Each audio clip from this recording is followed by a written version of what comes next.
오늘은 어버이날입니다. 사랑하는 부모님께 감사의 마음을 전하며 카네이션을 달아드리는 날입니다. 이 어버이날에 대한 사전적 유래를 살펴보면요, 산업화 또 도시화, 핵가족화로 퇴색되어져가는 어른 복양과 경로 사상을 확산하고 국민 정신 개발의 계기로 삼아 우리의 실정에 맞게 복지사회 건설에 기여하도록 하는 범국민적 기념일이 바로 어버이날입니다. 그래서 1956년부터 5월 8일을 어머니의 날로 지정하여 기여하도록 했었는데요.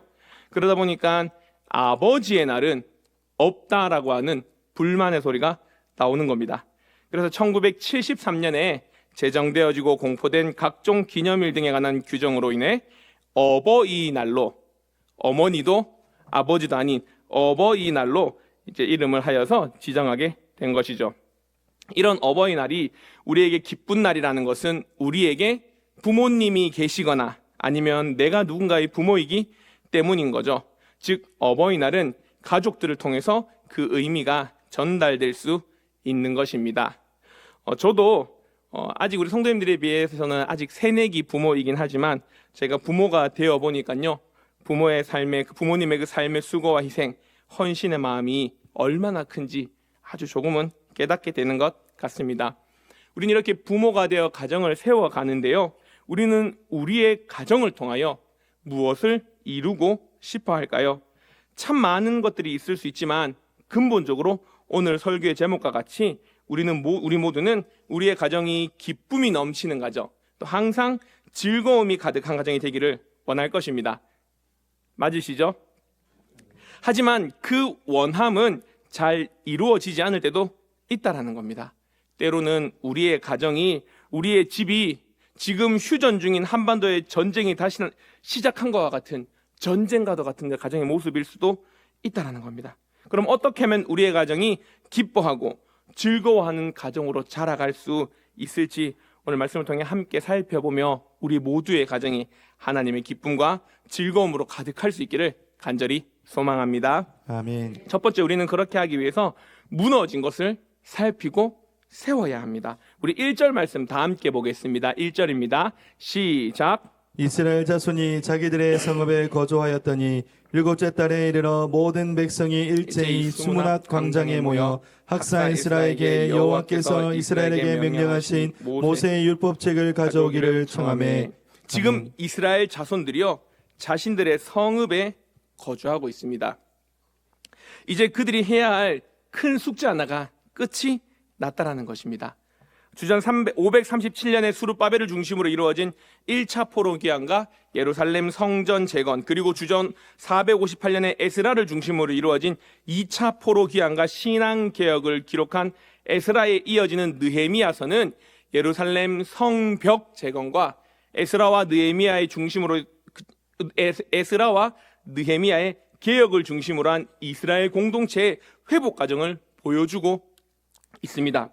특히 오늘 본문 8장 앞에까지는요, 느헤미야의 전반부로서 주전 444년에 이루어진 느헤미야의 귀환과 느헤미야를 중심으로 한 성벽 재건의 과정을 기록하고 있는 것입니다. 이제 그들은 포로 귀환 공동체가 그 성벽이 없음으로 인해 대적들로 인해 많은 침략이 있었는데 그 성벽이 재건되어짐으로 말미암아 이제는 그들이 대적들로부터 공동체를 보호할 수 있는 방어막을 가지게 된 것이죠. 그리고 그 성벽 재건이 마치고 각자 성읍으로 돌아가게 된 것입니다. 그 성벽의 역할은 무엇입니까? 성 안과 성 밖의 경계를 나타내 주고 있습니다. 그로 인해 성벽 밖에서부터 오는 많은 위험으로부터 백성들을 보호해 주는 역할을 하는 것이 바로 성벽이었습니다. 이 성벽이 무너졌을 때에는 여기가 성 안인지 바깥인지 구별도 안 됩니다. 그리고 성 밖에서 공격이 있으면 그대로 당할 수밖에 없는 위험에 놓여 있는 것이 그 상태였을 것입니다. 그러한 그들의 삶은 하루하루가 불안한 삶이었을 것입니다. 여러분 한번 생각해 보십시오. 여러분들 집에 대문이나 혹은 현관문이 고장났습니다. 갑자기 고장나서 문이 안 닫히는 거예요. 문을 열어놔야 되는 겁니다. 그리고 문수리업체에 전화를 해봤더니 오늘은 출장을 갈 수가 없대요. 그래서 우리는 어쩔 수 없이 오늘 밤을 그 현관문이나 대문을 열어놓고 하루를 보내야 된다고 여러분 생각을 해보십시오. 여러분 쉽사리 잠을 들 수 있겠습니까? 조금만 뭔가 부스럭거려도 누가 들어온 건 아닌지 불안해하지 않겠습니까? 이렇듯 성벽이 무너진 이스라엘의 삶은 성전이 재건되어 하나님께 제사를 드리는 삶을 살고는 있지만 또 언젠간 언제 우리를 침략하는 적들로 인해 또다시 무너질지 모르는 불안감 속에 살아갈 수밖에 없던 것이었습니다. 그랬던 그들에게 성벽의 재건은 마음에 평안을 주게 된 것이죠. 우리의 가정이 무너진 성벽과 같지는 않습니까? 우리는 이미 잘 알고 있다시피 우리나라는 OECD 국가 중에서 이혼율이 가장 높은 나라 중에 한 나라입니다. OECD 평균 이혼율은 1.9%인데 만약 우리나라는 2.9%의 이혼율을 보이고 있습니다. 이혼에 대한 이유를 살펴보면요, 가족 문화의 변화가 큰 비중을 차지하고 있습니다. 즉 부부 혹은 가족 간의 관계가 약화되면서 이혼이 증가하고 있다는 것입니다. 며칠 전 신문 기사를 하나 보았습니다. 우리나라의 가정 밖의 청소년, 즉 가출 청소년의 숫자가요 최소한 30만 명에 달한다는 기사였습니다. 가출 사유를 살펴보니까요 1위가 부모님과의 문제라는 것입니다. 그 문제를 견디다 못해 뛰쳐나왔다는 거죠. 가정의 불화가 청소년들의 가출의 주된 원인이 되고 있다는 거죠. 우리나라의 많은 가정이 이혼을 하고 또 자녀들이 가출로 무너진 성벽과 같은 모습을 보여주고 있다는 겁니다. 그렇다면 우리 가정은 외형적으로 이혼을 하지 않았으니까, 우리 아이들은 가출하지 않았으니까 가족 상호 간의 갈등이 없이 우리 무탈하다라고 자신할 수 있겠습니까? 남편과 아내가 또 부모와 자식 간에 아니면 형제와 형제들 사이에 서로에 대한 불편한 감정으로 사랑으로 똘똘 뭉쳐야 될 우리의 가정이 무너진 성벽처럼 불안과 불편을 가지고 있지는 않습니까? 다시금 우리는 성벽이 다시금 지어지기 전에 그 성전만이 회복되어서 이스라엘 백성들이 하나님께 예배는 드리고 있지만 무너진 성벽으로 인하여서 그들의 불편과 불만이 있었던 것처럼, 불안이 있었던 것처럼 우리의 가정 또한 그러한 불안과 불편이 있진 않은지 우리는 살펴보아야 합니다. 그렇다면 우리는 어떻게 해야 하겠습니까? 맞습니다. 성벽을 재건해야 합니다. 무너진 자리를 다시금 쌓아서 원래의 모습을 회복시켜야 합니다. 이스라엘에 무너져 있던 성벽을 보고 재건의 소망을 가졌던 느헤미야처럼 내가 우리 가정의 느헤미야가 되어서 우리의 가정의 관계의 회복을 회복할 수 있기를 간절히 소망합니다. 누군가는 우리의 가정의 무너짐을 인식하고 그것을 위해 움직임을 시작해야 하는 것입니다. 느헤미야와 백성들이 힘을 모아서 52일 만에 성벽을 재건했던 것처럼 우리의 가정에도 힘을 모아 무너진 관계를 회복함으로써 든든한 가정으로 일어날 수 있기를 간절히 소망합니다. 그럼 여러분 어떻게 해야지 고민인 분들이 계십니까? 우리 교회에 그런 분들을 도와드리기 위해서 부부사랑학교라고 하는 아주 좋은 과정이 있습니다. 느헤미야와 백성들이 함께 노력하여 성벽을 재건했듯이 부부가 함께 노력하여 무너진 우리의 가정을 다시금 온전히 세움으로 이스라엘 백성이 각자 성읍으로 거주하였던 것처럼 우리의 가정이 각자의 자리에서 평안을 누릴 수 있기를 간절히 소망합니다. 아멘. 이스라엘 백성들이 성전과 성벽을 재건하고 나니까요 이제 성전과 성벽을 다 재건했습니다. 삶의 외형이 안정을 찾게 되니까요 그들이 그제서야 그들의 내면을 살펴보게 되는 것입니다. 겉보기는 멀쩡한 것 같은데 멀쩡하지 않죠. 그들에게 성벽 재건이 진짜 목적이 아니었음을 살펴보게 되는 것입니다. 그들에게 진짜 필요한 것이 무엇이었을까요? 맞습니다. 그들이 진짜 기뻐하고 즐거워하는 공동체가 되기 위해 그들에게 필요한 것은 바로 말씀이 필요했던 것입니다. 우리 3절 말씀 다 함께 보겠습니다. 3절입니다. 시작. 수문학 광장에서 새벽부터 정오까지 남자나 여자나 알아들을 만한 모든 사람 앞에서 읽음에 무 백성이 그 율법책에 귀를 기울였는데. 아멘. 이스라엘 백성이요 수문 앞 광장에 모였습니다. 오늘 모인 그날이요 일곱째 달 첫째 날입니다. 이스라엘 절기로 나팔절입니다. 일반적으로 이스라엘 백성의 절기 행사는요 성전에 모여서 하는 것이 정상적이었습니다. 하지만 오늘은 엄청나게 많은 백성들이 모였기에 성전 뜰에서는 그들을 다 수용할 수 없어서요 예루살렘 동쪽 성벽에 있는 수문 앞에 있는 넓은 광장에 백성들이 모였습니다. 그곳에서 백성들이 했던 일은 낭독되고 있는 그 율법책에 귀를 기울이고 있다는 거예요. 더욱이 1절 후반부에 보면 학사 에스라에게 여호와께서 이스라엘에게 명령하신 모세의 율법책을 가져오기를 청하였습니다. 이스라엘 백성들이 학사 에스라에게 말씀을 가지고 와서 읽어달라고 청하였다는 거죠. 즉 쪼르고 있습니다. 우리에게 말씀을 읽어주십시오라고 쪼르고 있다는 거예요. 그랬기에 그들은 얼마나 말씀을 잘 경청했겠습니까? 그들은 수문앞 광장에서 새벽부터 정오까지 그 율법책에 귀를 기울이고 있습니다. 대략 6시간이라는 긴 시간이지만 그들이 사모했던 그 말씀이 읽혀지는 그 자리를 떠나지 않고 그 말씀을 듣게 됩니다. 제가 첫 사역을 시작할 때가 25살이었습니다. 경주에 있는 교회에서 교육전사로 시작을 했는데요. 당시 제가 중고등부와 청년부를 맡게 되었습니다. 부임하고 그 청년들과 인사를 나누는데요. 청년들이 5명쯤 되었습니다. 그 중에 제일 어린 사람이 저였습니다. 전도사로 제가 부임했는데 제가 제일 어리더라고요.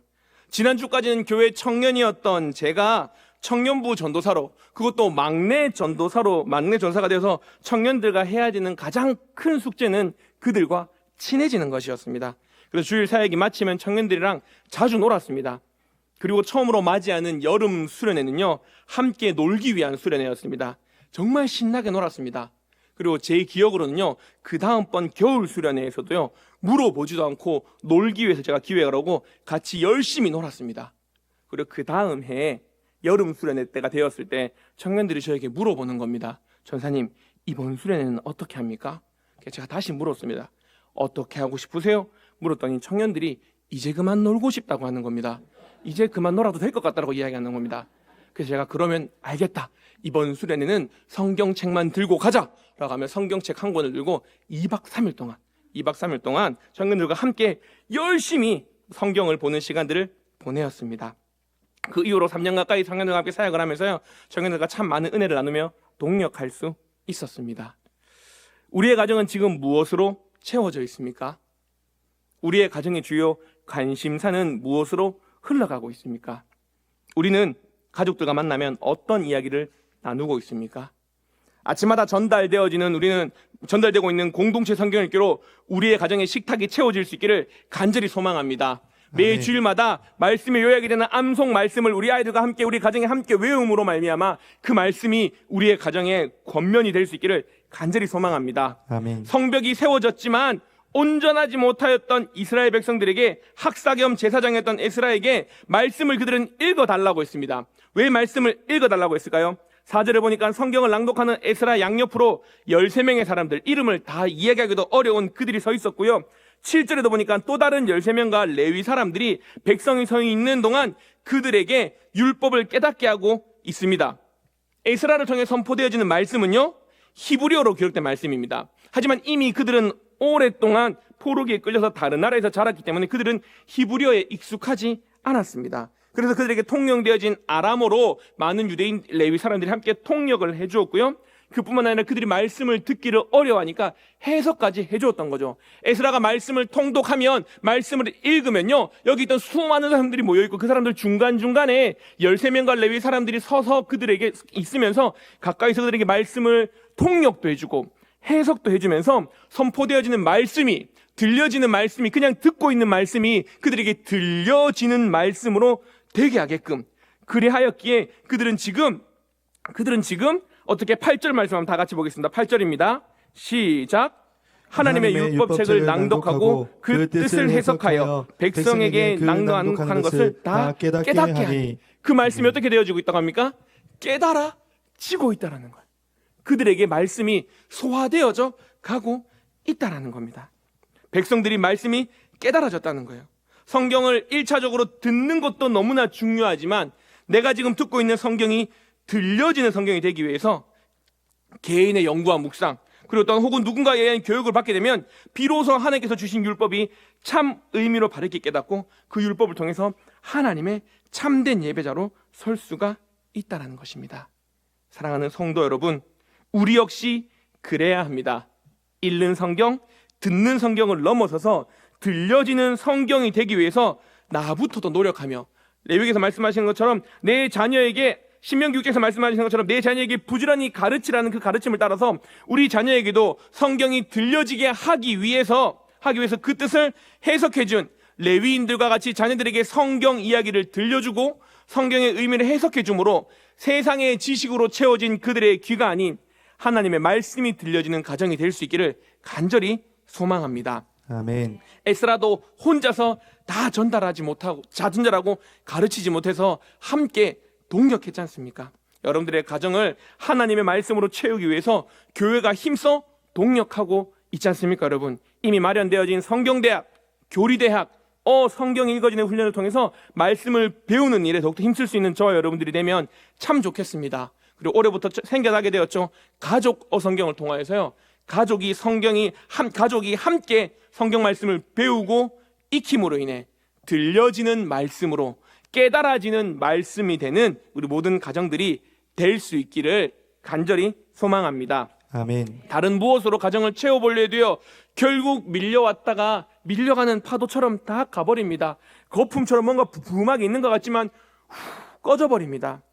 우리를 교훈과 책망과 바르게 함과 의로 교육하기에 유익한 하나님의 감동으로 쓰여진 하나님의 말씀이 들려지고 그 말씀이 깨달아지는 저와 여러분들이 될 수 있기를 간절히 소망합니다. 아멘. 그럼 말씀이 들려진다, 그 말씀이 깨달아진다라는 건 여러분 무엇으로 알 수 있겠습니까?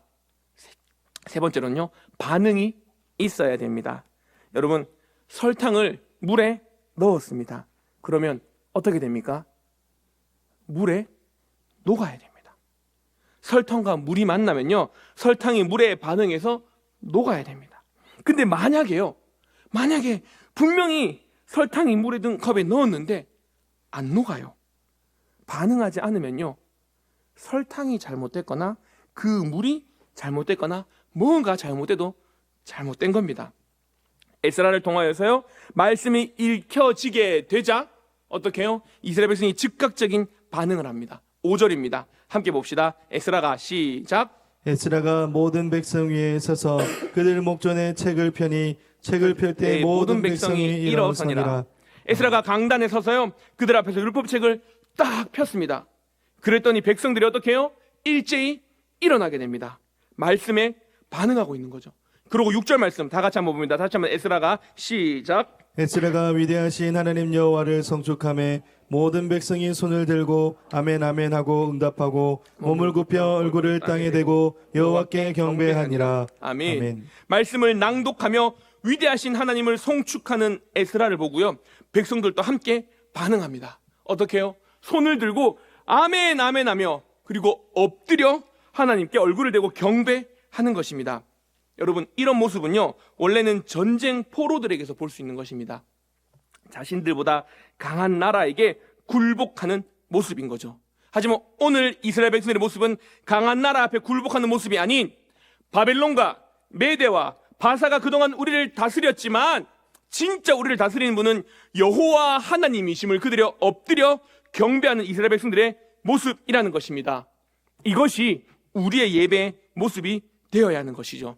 사진 한번 보실까요? 유치부 아이들이 예배드리는 모습입니다. 여러분 보이십니까? 아이들이 무엇을 하고 있는지 손을 들고 찬양을 하고 있는 것입니다. 제가 우리 아이들에게 설교를 마치면서 한번 물어봤습니다. 얘들아, 우리 중에 나는 하나님을 자랑하지 않고 나를 자랑하지 않고 하나님만 자랑할 친구 손 들어보세요라고 했더니요, 아이들이 어떻게 했는지 아십니까? 다음 사진이요. 한 160명의 아이들이 있었는데요, 이날 모든 아이들이 제가 하나님을 자랑하겠습니다, 하나님만 자랑하겠습니다 라고 아이들이 손을 들었습니다. 여러분, 이스라엘 백성들의 말씀 앞에 이렇게 반응한 겁니다. 하나님, 그 말씀이 들려지자 하나님, 제가 그 하나님을 찬양하겠습니다, 제가 하나님의 은혜를 높이겠습니다, 하나님, 제가 하나님 앞에 그렇게 엎드려 경배하는 자가 되겠습니다 라고 손을 들어서 하나님, 저 여기 있어요 라고 고백하는 그 모습이라는 겁니다. 이런 우리 아이들에게 믿음의 고백이요, 우리 아이들이 살아가는 날 동안 평생의 고백이 되어지며, 우리 또한 예배를 통하여서 그 하나님의 말씀이 선포되어질 때, 그 찬양을 통해 그 은혜가 나에게 임하게 될 때, 하나님, 내가 찬양의 고백처럼 그러한 한 사람이 되겠습니다, 하나님을 예배하는 사람이 되겠습니다라는 마음의 심령의 고백으로 하나님 앞에 손을 들고 아멘 아멘 하며 찬양할 수 있는 저와 여러분들이 될 수 있기를 간절히 소망합니다. 아멘. 이렇게 예배드리면요 나타나는 또 다른 반응이 있습니다. 9절 앞부분입니다. 다 함께 보겠습니다. 시작. 백성이 율법의 말씀을 듣고 다 우는지라. 우는지라. 울다라는 의미는요 바카라는 히브리어를 통해서요 죄에 대한 참회의 눈물을 표현하고 있습니다. 백성들이 낭독되는 말씀을 들으면 들을수록요 그 반응으로 하나님의 위대하심이 고백되어짐과 동시에 하나님의 그 빛 앞에서 죄인된 내 모습이 보여짐으로 인해 그들이 어떻게 합니까? 다 울게 됩니다. 하나님의 위대하심을 보면 볼수록 나의 죄악의 모습이 더욱더 뚜렷하게 보여지기에 그 말씀 앞에 눈물을 흘릴 수밖에 없다라는 것입니다. 울고 있는 그 백성들에게 느헤미야가 에스라는 무엇이라 이야기합니까? 9절 뒷부분입니다. 다 함께 봅니다. 시작. 총독 느헤미야와 제사장 겸 학사 에스라와 백성을 가르치는 레위 사람들이 모든 백성에게 이르기를 오늘은 너희 하나님 여호와의 성일이니 슬퍼하지 말며 울지 말라 하고. 아멘. 자신들의 죄를 자복하며 하나님 앞에 참회하는 백성들을 향하여 오늘이 성일 즉 거룩한 날이라고 이야기를 합니다. 2절에서 볼 수 있듯이 오늘이 이스라엘 절기상 나팔절 한 해에 시작하는 성일이 맞습니다. 하지만 절기상으로도 성일이지만 오늘 그들이 하나님의 말씀 앞에 죄를 자복하게 되고 말씀으로 새롭게 시작되어지는 나팔절로서 절기로서 한 해를 시작하는 그날보다 더 중요한 것이 하나님의 말씀 앞에 나의 죄를 자복하고 내가 하나님의 말씀으로 새롭게 시작하는 그날이기에 이 날이 곧 성일 거룩한 날이기에 이제 그만 눈물을 그치라라는 것입니다. 사랑하는 성도 여러분, 우리에겐 무엇이 거룩입니까? 레위기 11장 45절에 내가 거룩하니 너희도 거룩하라 라고 말씀하시며 하나님의 속성인 거룩을 우리에게 이야기를 하고 있습니다. 이것은 하나님의 공유적 속성으로서 우리가 닮아가야 될 속성입니다. 하나님께서도 우리에게 거룩하라고 말씀하셨잖아요. 그런데 여러분, 우리는 거룩할 수 있습니까? 우리는 거룩해질 수 있습니까? 얼마나 깨끗해져야지만 하나님이 원하시는 거룩을 이룰 수 있습니까? 안 되죠. 안 됩니다. 그럼 우리는 하나님을 닮을 수 없는 것일까요? 됩니다. 어떻게 해요? 어떻게 될까요? 죄인된 우리를 위하여 십자가에 죽으심으로 우리의 모든 죄를 사하여 주신 예수 그리스도를 믿을 때에 비로소 우리는 거룩하여지는 것입니다. 즉 예수 그리스도 안에 있을 때 우리는 예수님 때문에 하나님 앞에서 거룩해질 수가 있다는 거죠. 그렇기 때문에 우리는 더 이상 슬퍼하거나 근심하지 말고 10절 후반부에서 우리에게 명령하는 그 명령을 따라야 합니다. 10절 후반부 다 함께 보겠습니다. 시작. 여호와로 인하여 기뻐하는 것이 너희의 힘이니라. 무엇으로 인해 기뻐하는 것? 여호와로 인해 기뻐하는 것이 우리의 힘이라는 것입니다.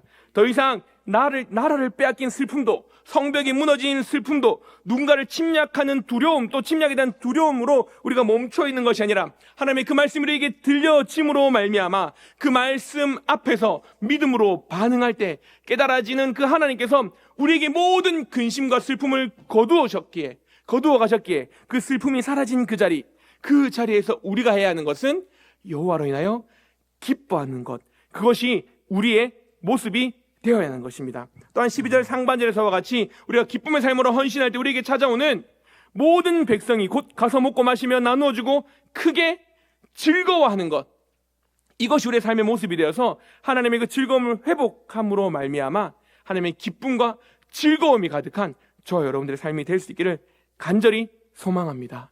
아멘. 우리는 무엇으로 기뻐하겠냐라는 거죠. 오늘 우리가 어버이날을 보내면서 여러분들의 자녀들이요, 여러분들의 손주들이 할머니에게 전화 와서 전화도 하기도 하고, 어버이날인데 아버님 어머니 건강하시냐, 할머니 할아버지 건강하시냐 연락도 주고 선물도 보내면서 여러분들 아마도 기쁘셨을 것입니다. 가슴에 달린 카네이션 한 송이가 나에게 기쁨이 되어지고, 또한 자녀들에게 안부 인사가 우리에게 기쁨이 되어지는 것이 맞습니다. 하지만 그것이 우리에게 참된 기쁨이 아니라 하나님의 말씀이 없어 절망 가운데 있었던 우리들에게 하나님의 말씀이 들려지고 그 말씀이 내 안에 깨달아지고 또 그 말씀의 깨달음 앞에 내가 반응함으로 말미암아 나에게 더 이상의 슬픔이 사라지고 하나님이신 참된 기쁨으로 가득한, 하나님의 참된 즐거움으로 가득한 그것이 우리에게 진짜 기쁨이 되어질 수 있는 우리 모두가 될 수 있기를 간절히 소망합니다. 아멘. 무너진 성벽과 같이 무너진 우리의 삶은 새롭게 세울 수 있다는 것은요, 다른 방법이 아닌 학사 에스라를 통해 선포된 하나님의 말씀이었습니다. 무너진, 깨어진, 흔들린 우리의 삶을 세울 수 있는 것은요, 다른 어떠한 마음의 치료, 심리적인 치료, 어떤 인간적인 방법이나 대안이 아닌 오직 하나님의 말씀이 우리에게 들려지고 그 말씀이 깨달아질 때 우리는 삶의 변화를 통해서 무너지고 깨어지고 흔들린 우리의 삶이 바르게 세워질 수 있다는 것입니다. 오늘 본문 마지막에서는요, 그들이 그 읽어 들려준 말을 밝히 알미라라고 이야기를 합니다. 여기 밝히 알미라는 단어는요, 8절에 살펴봤던 밝히 알미라는 말, 깨달음이란 말과 같은 단어이지만요, 상황이 다릅니다. 8절은 설명을 듣고 깨달아 알미입니다. 근데 오늘 12절에서 밝히 알미라는 말씀은 어떻게 합니까? 그 말씀을 깨달아 알아서 그대로 행동해 봤더니 삶으로 깨달아졌다라는 거죠. 아이들이 어떤 삶에 문제가 있어서 부모님에게 물어봅니다. 엄마 아빠 이거 어떻게 하면 돼요? 물어보죠. 그러면 부모님들이, 우리 어른들이 여러분들의 삶의 지혜로 아이들에게 이렇게 해봐라 저렇게 해봐라 가르쳐 주시죠. 그리고 아이들이 그것을 듣고 끝내는 것이 아니라 그것대로 했더니 정말로 자녀들이 가지고 있던 문제가 해결되어졌어요. 그것들을 볼 때 얼마나 흐뭇하고 얼마나 기쁩니까? 자녀들도 엄마 아빠가 하라는 대로 했더니 문제가 해결되었어요 라고 하면 얼마나 뿌듯하겠냐라는 거죠.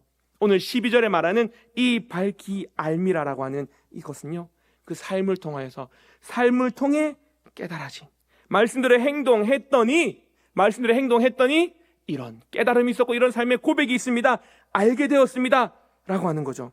말씀을 듣고 반응함으로 그들이 그 말씀을 통해서 비로소 인격적 변화를 가지게 되었다는 거죠.